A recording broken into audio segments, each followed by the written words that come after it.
Показать все, что умеешь и знаешь. Сегодня здесь в профессионализме соревнуются студенты агротехнического колледжа. Их задача – показать навыки в обслуживании и ремонте сельхозтехники. Главное – все по европейским стандартам. Тут, в принципе, то же самое, как и у нас. Мы проходили то же самое, поэтому сейчас легко. Разбираться в электрооборудовании и двигателях всего 4 задания. На выполнение каждого 3 часа. Но такой экзамен может длиться от 6 часов и затянуться до 2 дней. На основании всех работ ребята получают скилл-паспорт, где у них указываются баллы из возможных 80 по 20 баллов каждый модуль.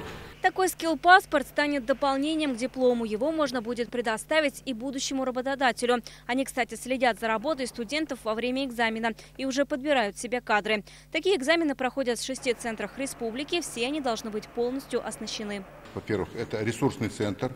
У нас обеспеченность материально-технической базы. Следующими эти испытания пройдут сварщики, повара и автомеханики. Вероника Гайнудинова, Алмаз Камалиев, Фаиль Шайхудинов, ТНВ, Мамадыш.